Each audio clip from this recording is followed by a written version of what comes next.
I just need to put this in my hands, and I need to put this jacket on. And these shoes. I'm gonna go into here and turn this off.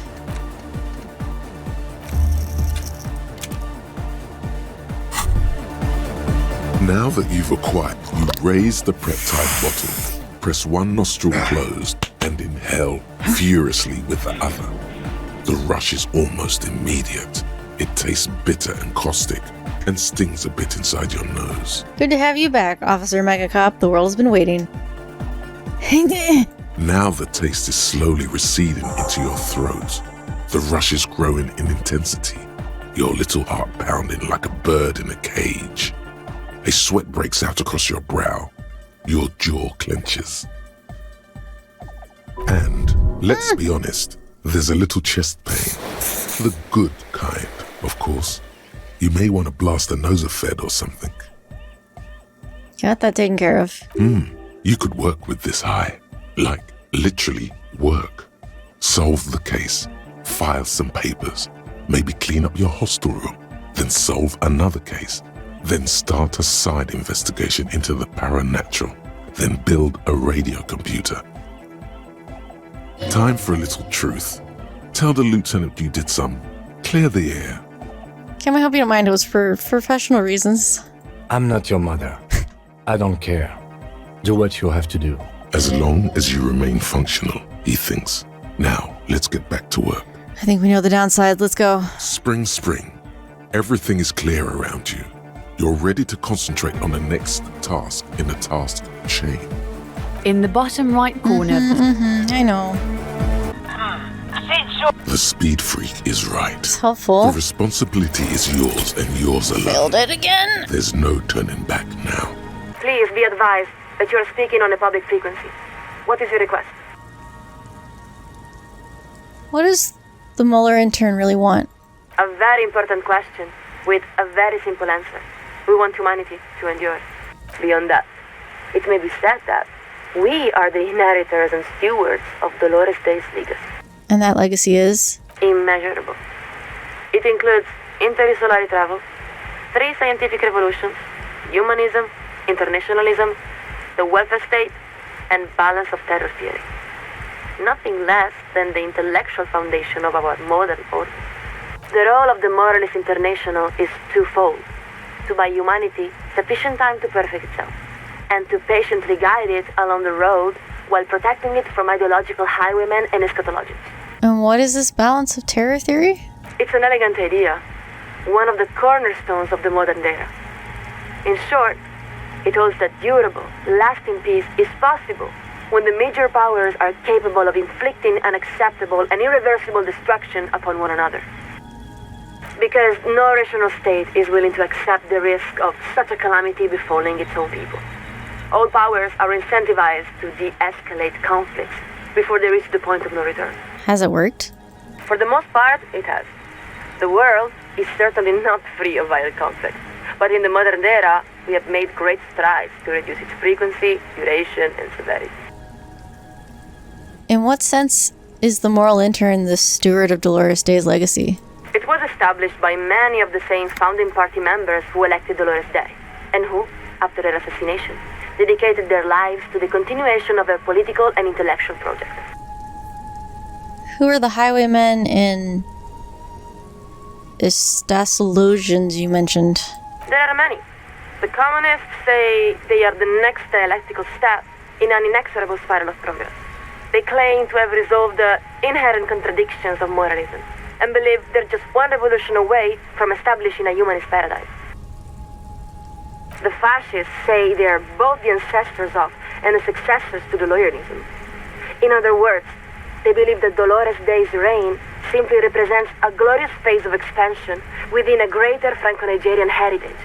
They criticize the DeLorean project for accepting and integrating new peoples rather than forcefully subjugating them.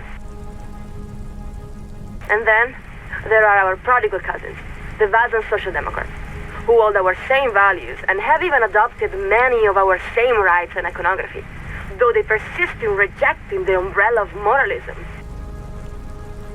For some reason, it's the Social Democrats she sounds most exasperated with. Why do you resent Social Democrats more than communists and fascists? We don't resent them. It's more that we are disappointed that they have chosen to emphasize certain points of dispute over broad areas of accord. She speaks of them like a family member she's abandoned hope of ever maturing. But of course, they also remain dependable partners in a number of centrist governing coalitions. And where does the RCM fit into all of this?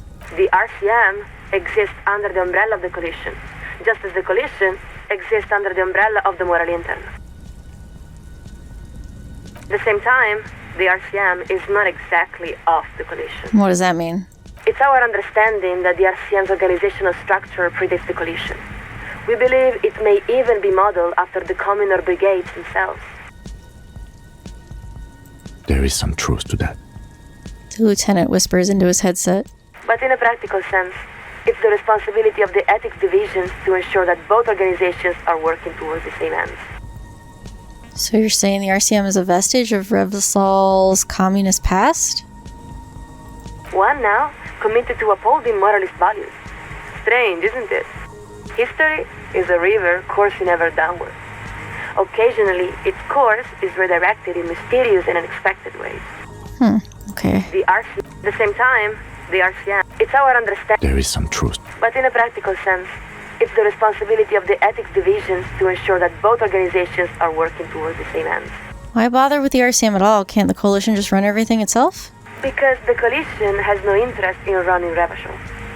We'll succeed in our own mission the moment Revachol rejoins the international community as a sovereign democracy. The RCM is an integral piece of that project. What awaits us at the end of the road? Let us answer your question with a question. Have you ever seen evening fall over the old town of Vesperacit? Maybe? I've been forgetting things lately. If you had, then you would remember. It is one of the great wonders of the world, impossible to mistake or forget. The heart of the city, the old town, is a district composed of weathered marble, comprising thousands of columns and arcades arranged around a series of grand plazas. During the day, it's a beautiful sight, equal to any of the great cities of Pericarnassus. But as the sun sets, the shadows cast by those columns and arcades weave together to form an intricate ombre and lattice.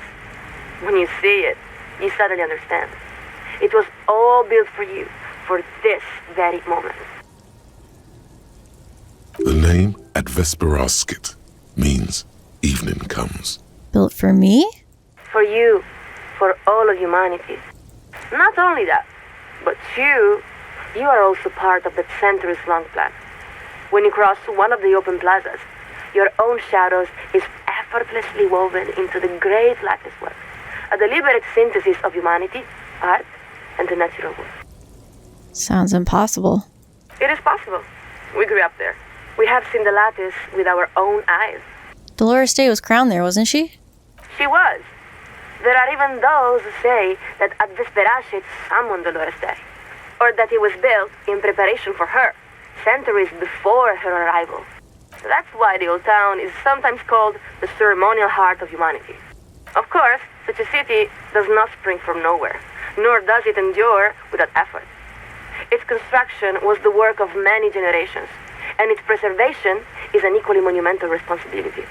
How much time does humanity need to achieve its potential? About 3,000 years. That sounds like a very long time.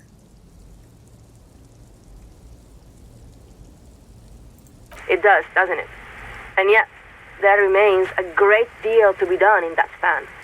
This is it. Final question time. I can already feel our alignment getting shaky. Is everything alright? We lost the connection for a moment. I need to reach the Committee of Responsibility. Acknowledge.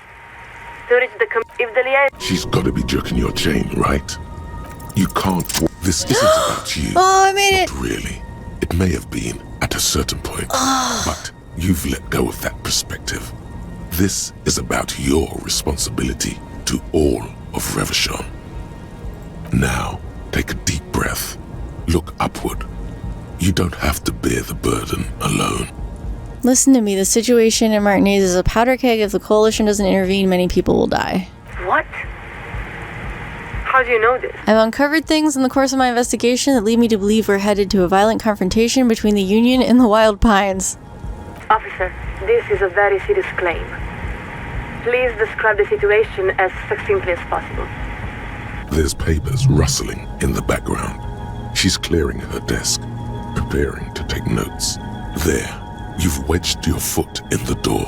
Now, if you can show the coalition how much they're needed, they'll have no choice but to intervene. You have the facts. Just lay them out beneath the cold light of reason. Wild Pines has recently lost control of a paramilitary death squad called Cronell. Please continue. We're listening. You can hear her furiously scribbling notes. I've also uncovered evidence the Union may also be orchestrating a takeover of a local fishing village. The Union's demands for worker control of corporate boards seems completely unworkable. I guess takeover of the fishing village? The drug trade. That's the option I want. It's not here. We have it. Is there anything else the committee should know? You hear the sound of her pen scratching against paper. Detective, before you answer that, I urge you to weigh your words extremely carefully. I learned something very strange about the victim in my murder investigation. I've also discovered an entropinetic phenomenon.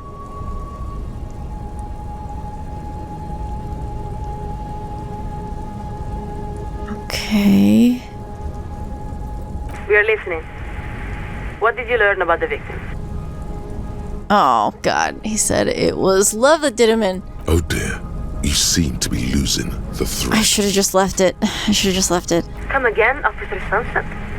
You're saying that the victim was killed in some sort of romantic imbroglio? I don't know that love killed him. It definitely did him in. We're afraid we're not following. Did you speak with the victim before his death? I have my way of knowing things. Damn it, I shouldn't have gone down this path. We see. When can I talk to the committee?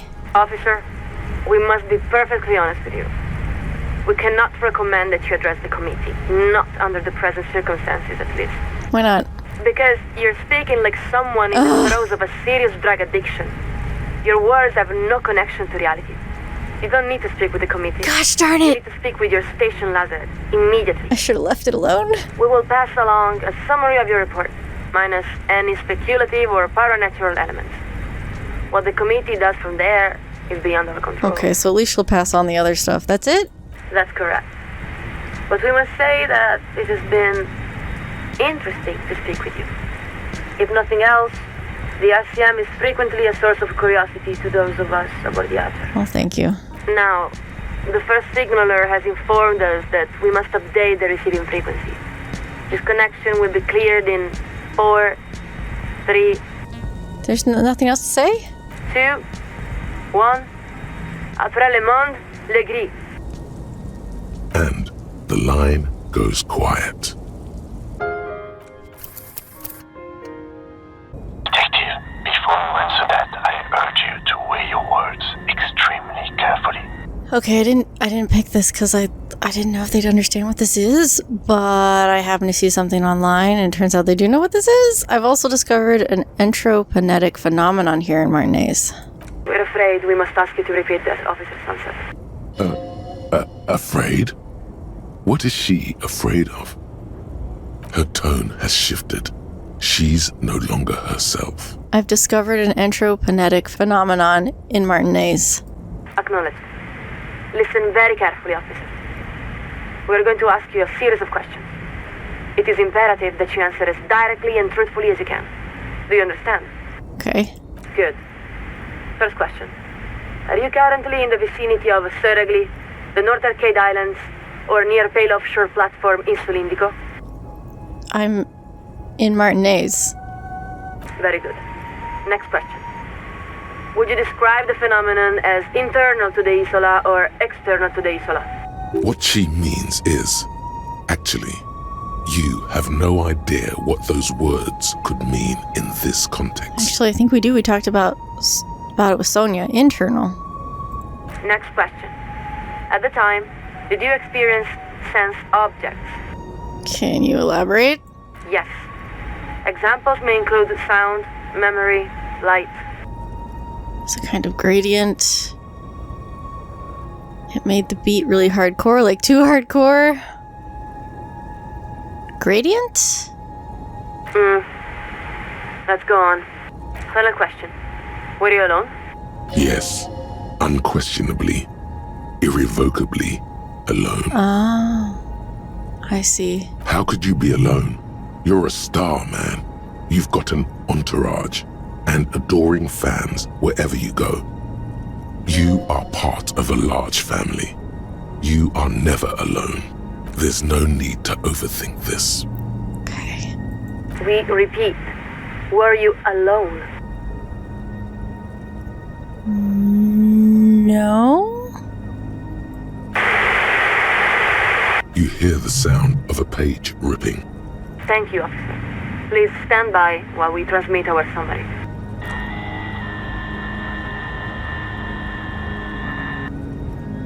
A long winter. Signals are starting to misalign. Not sure how much longer I can hold them together. Just a little longer. Officer Sunset, this is collision worship Archer. Please acknowledge. I'm here.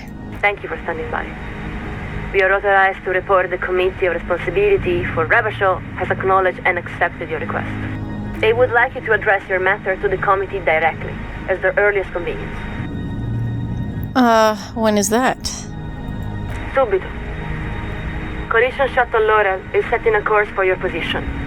They will arrive momentarily. Stand by. To the southwest, several stars begin to move in unison. The minor constellation of Coalition Shuttle Laurel begins executing a graceful turn, drawn by an invisible wire. No way! Big Ben's coming here! The lieutenant adjusts his microphone and slowly looks up toward you. Well, what now? What do you mean? You've accomplished your side task. You've contacted Coalition Warship Archer. I suppose what I'm asking is whether we are about to lose you to the moral intern.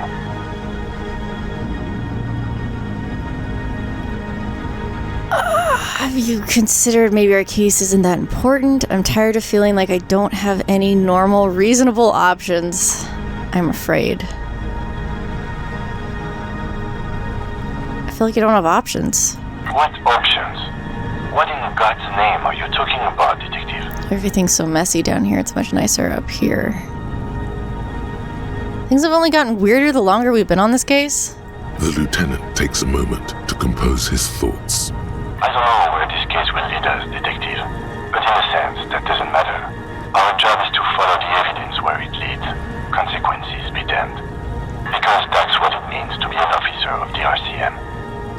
The lieutenant's final words are nearly swallowed by the roar of the aerostatic's main rotors. Officer Sunset, this is Collision Warship Archer. We have been instructed to inform you that the Laurel arrived at your position. Please acknowledge. Where is it? No shit.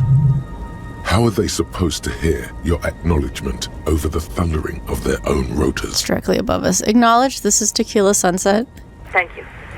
The Committee of Responsibility for Rebel has authorized us to offer you an immediate extraction. What? Do you accept? What?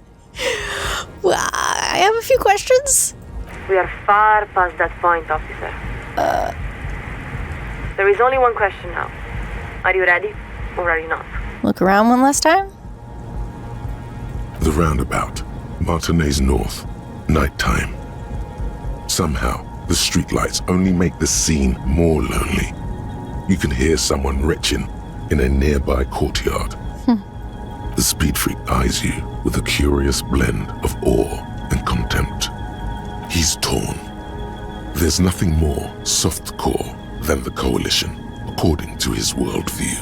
And yet, having summoned an aerostatic with your voice is one of the most hardcore feats imaginable. The lieutenant looks up toward you.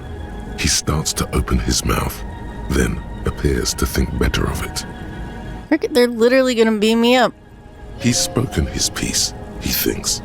It's up to you now. There is something, a whisper, circulating among the city's footnoted alleyways and along its electrical wires.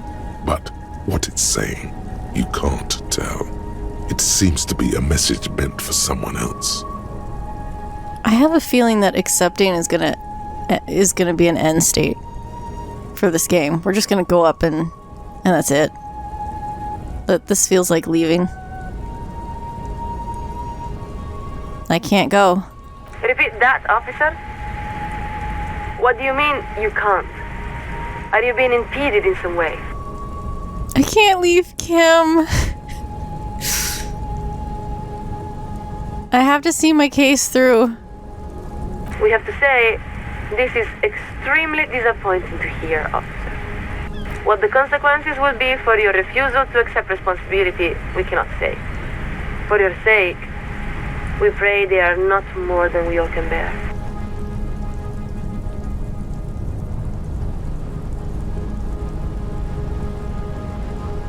And now, we are updating our frequencies.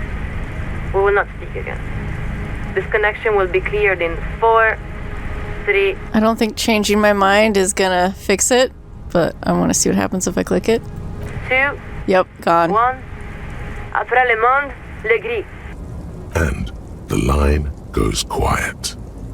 The lieutenant gives a long sigh as he removes his headphones. There's relief on his face as he turns toward you. I think it's best for you to climb off the statue now, Detective. Your real work is done here. Well, the moral intern are a little scary now. Jeez. I'm not really sure what to think of that encounter. Oh. That was something else, though. I'm really glad that I redid that. That was insane. It's getting cold, this late in the night. Time to call it a day. Good night, Kim. Good night, officer. We'll meet in front of the shack in the morning. Okay. Let's take a look. I haven't put this in my hand. Does that do anything? Ooh. Holding the gun feels natural and satisfying. It's like an extension of your arm, the polished wooden handle almost fusing into your palm. I think my hand recognizes it. It reminds you of the day you first held it, with fear and respect, hoping you don't have to use it in vain. The sun was out in Jamrock. It was so long ago. This is your gun. It's angry at you for losing it. Everyone is. The least you can do is press your lips against the cold steel to apologize, and then just try to go on living. Okay. I'm gonna put it back. We have some books to read. I'm not gonna do anything with that yet. Okay. Oh, the man from Hjelmdall. Another man from Hjelmdall. And the medicinal purposes of the pail. Let's do the pail. Medicinal purposes of the pail. The cover of this heavy tome features a number of esoteric symbols. Flipping through the book, you find a number of sections on the general benefits of the pail. A large pharmacopoeia makes up nearly half of the book. What's a pharmacopoeia? You come across the following explanation. While modern pharmacopoeia are continually updated by so-called experts based on the results of clinical trials, readers will find assembled here the timeless wisdom relied upon by generations of traditional Seolite medicine practitioners, Mesk mystics, and Ilmaran folk doctors. It's all quackery, in other words. Finally, something to calm the angry spirits that have been plaguing you. Okay. It seems to contain descriptions of the medicinal properties of various ingredients that may be gathered from the pail, as well as instructions for producing a variety of herbal remedies. Anything about restoring lost memories? There are a number of Seolite tonics that promise to improve your short-term memory, but nothing that speaks to your condition. I just want something that'll soothe the relentless torment of my existence. What you're describing is booze. You don't need any herbs for that. Anything about curing an apocalyptic hangover?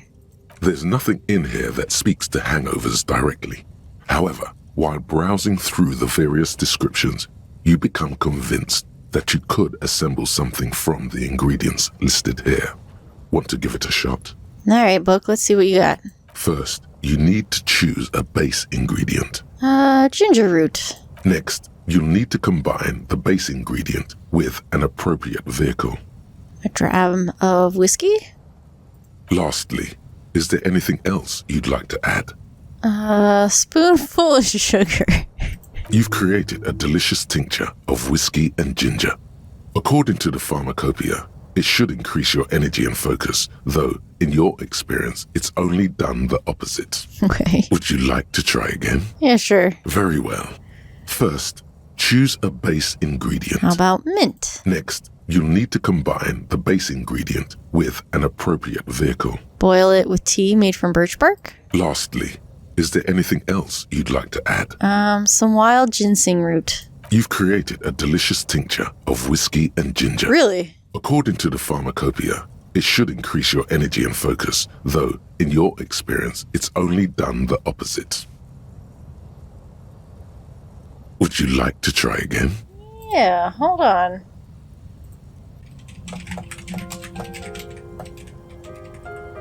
There's got to be a way to do something. All right, let's see what this does. Very well. First, choose a base ingredient. Ginger? Next, you'll need to combine the base ingredient with an appropriate vehicle. Birch. Lastly, is there anything else you'd like to Sugar. add? You've created a delicious tincture that's of weird. whiskey and ginger. According to the pharmacopoeia, Okay. it should increase your energy and focus, though, would you like to try again? It sounds like this is a bug then? Let me see, book glitch. Very well. Next, you'll need to combine Lastly, is there anything else you'd like to add? You've created a delicious tincture of whiskey and would you like to try again? Okay, I guess no. It seems like I keep getting the same thing over and over again, so I'm gonna say no. People online are debating about whether or not it's a glitch, but I'm not getting any interesting results with this, so close the book. You close the book and find yourself staring at the familiar cover once more. Put the book away. This is Man from Hjelmdall and the Devil Woman. So this looks like maybe the first book. Hjelmdall, the Man from Hjelmdall. The cover of this tattered paperback features the man from Hjelmdall standing atop a pile of bloody corpses. His two Zweihanders are crossed over his massive chest in a dramatic X, their blades dripping with gore. Hell yeah. Behind him rise the harsh, snow-capped peaks of his native Northlands. In bold red letters, the title, Hjelmdaller Man, the man from Hjelmdall, unfurls like a banner. In the foreground, a nearly nude woman lies spread in supplication, her privates strategically covered by her flowing black hair. These images speak to something burbling deep within you. Quick, find someone or something that needs to be gutted, beheaded, impaled on a spike. Look at the back cover. The back blurb reads, his latest adventure serves as the perfect introduction to the savage Hjelmdall saga. Meet Man from Hjelmdall, his faithful blood brother, Tyribald, the noble Lord Hrothgar, and some of their most fearsome foes yet, for the Northlands. For Hjelmdall. Below, in smaller font, you see the parenthetical, adapted from Man from Hjelmdall and the Necromancer's Treasure. Man from Hjelmdall, Lord of Hrothgar, and Man from Hjelmdall, the Curse of Nacht Hera. A brazen attempt to bilk fans for more money by splicing together old stories under a new title. Publishers must have a dim view of their readership. Their main concern is the continuation of the franchise, not making literary history. Read the first couple of pages. The story opens in media res. The man from Hjelmdall and his band of northern reavers are in the bowels of an ancient temple, surrounded by an army of gibbering wights, led by the deathless necromancer. One by one, the brave Northmen fall to the relentless crush of undead, only to join their number as reanimated corpses.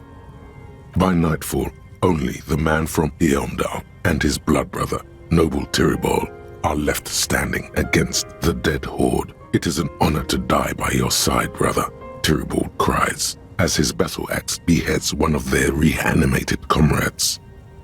Wow, they're in trouble now. 9, Tyribald, the man from Hjelmdall, bellows over the army of flesh and bone. "Have courage for the Northlands, for Hjelmdall."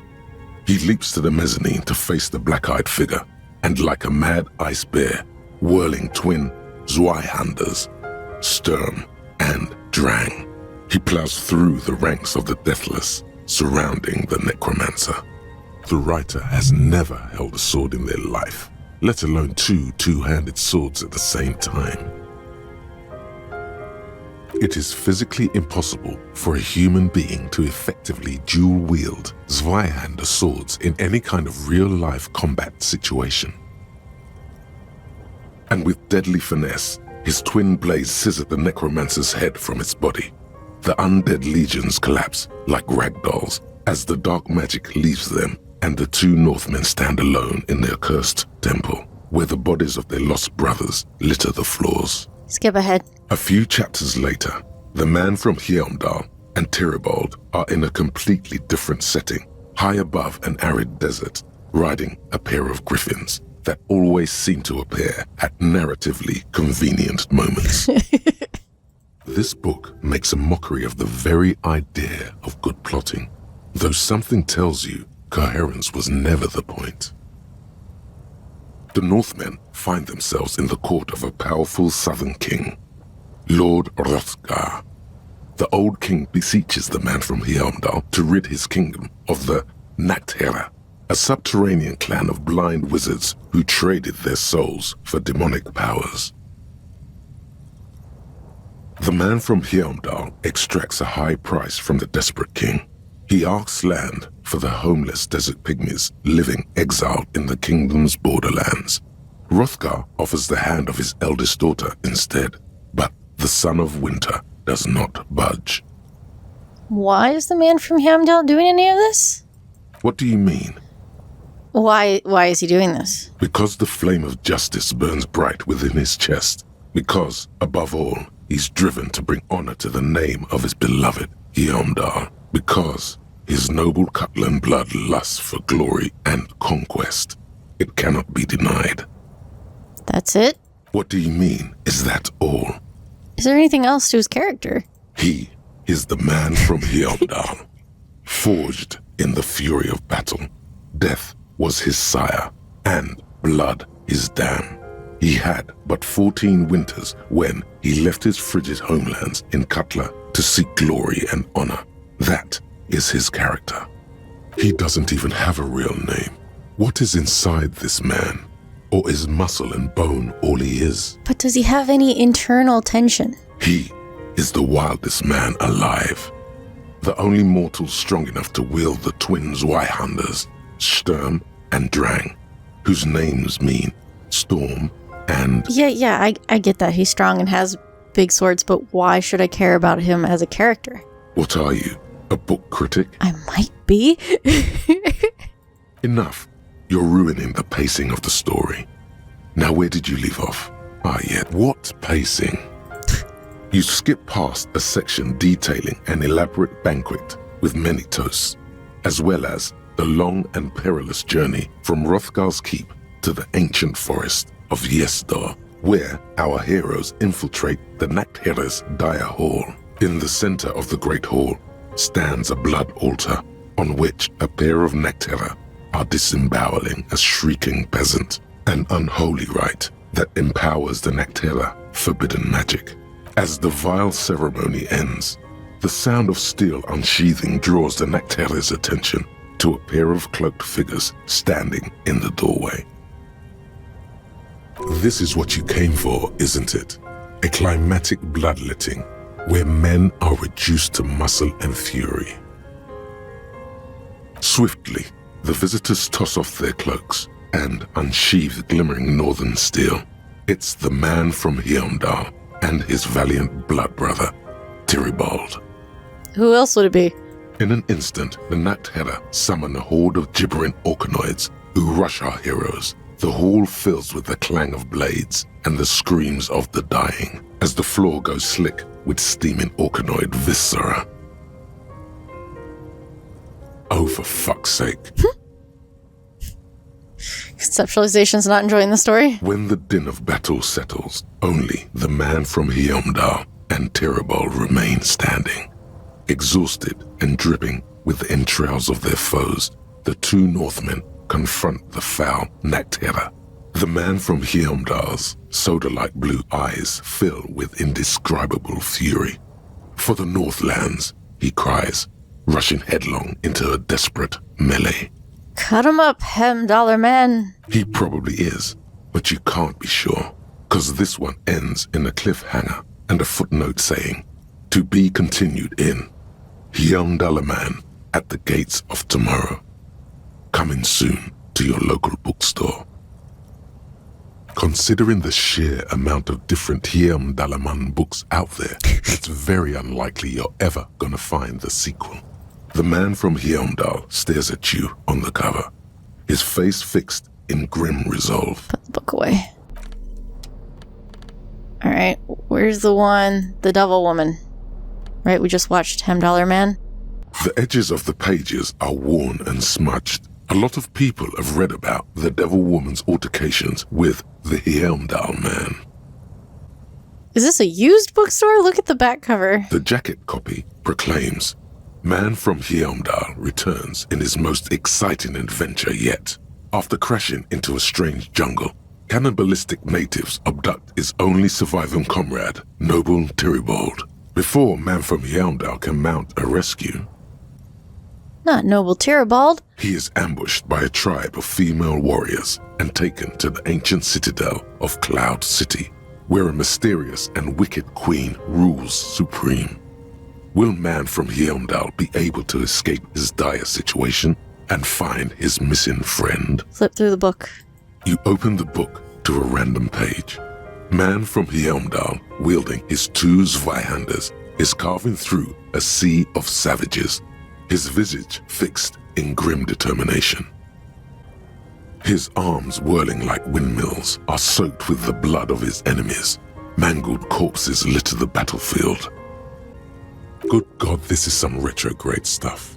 When was this shit written? You flip to the copyright page. This book was written in 1938. Give it a chance.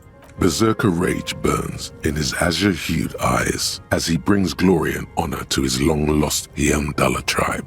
From the village of Hjelmdall, the ivory giant roars like an ice bear, and the winds of Gatla howl out his name. Give me more. Man from Hjelmdall rides on a gilded griffin, his golden mane billowing in the breeze. Both Zweihanders sheathed on his back. He is off to war. Will he conquer his enemies? Will he conquer himself? Onward. The steel muscles of Man from Hjelmdall gleam in the humid jungle air. Yet the man does not sweat. In meditation, his soul drifts in the frigid Northlands he calls home. Get into the book. A passage reads, The man from Hjelmdall looks up, his eyes blue as the mountain lakes of his homeland. He rarely speaks, but now his voice booms in the darkened throne room. Do not try to sap my masculine essence, wicked temptress. Son of Hjelmdall will never succumb to your seductive wiles. Thine spells are no match for purity and strength of will. Brothers of Hjelmdall, stand above the vices of flesh, for it is weak and corruptible, yet mine is forged in gore and strife. Queen Lidiana just laughs, a sultry and salacious sound, then says, I have grand plans for you, man from Hjelmdall. She gestures her diabolical hand toward an array of potions and unguents. First, you shall please me. Then lead my armies against the vicious cannibals. Not a muscle moves in the face of the man from Hjelmdall. Yet inside, there is turmoil. This goes against all he holds sacrosanct. This is epic. In the final pages, man from Hjelmdall mounts Gallavarin, his mighty griffin, and turns his gaze to the horizon. Queen Lidiana is dead, but an army of cannibals is storming the gates, and still there's no word of trusty Tyribald. To find out what happens next, Oh my God. you'll have to pick up Man from Hjelmdall and the Three-Eyed Skull, available in fine bookstores everywhere. Spring 39. Okay, put the book away. Alright, well, we know what that is. I don't think we can play this by ourselves. In your hands, you hold a brand new copy of the game, Suzerainty. It's snugly wrapped in a skin of plastic. Oh, it's brand new. The cover features a charming illustration depicting a mass of grinning laborers loading goods onto a ship, while a richly dressed administrator oversees their work. The exact location and time period are left deliberately vague, but it's clearly meant to represent the economic relationship between the Revacholian suzerainty and its many vassals. Shake the box. The box has a nice heft to it. You hear the rattle of individual wooden tokens and feel their weight shifting back and forth. What treasures wait in store for you? Even before you open it, you can tell that this will be a meaty game of grand strategy and complex player interactions. Remove the plastic wrap. The plastic wrap rips off as easily as a bodice in a tawdry historical romance. Open the box. There's a hiss as the lid slides off. Inside, you find a thick, full-color rulebook and more than a dozen pouches of various wooden components. Savor that new board game smell. A mix of wood, paper, and ink, all wrapped in the sweet must of cardboard. Examine the components. You open up a number of pouches containing wooden tokens. There are also several punch boards with other cardboard components that will need to be punched out before you can play.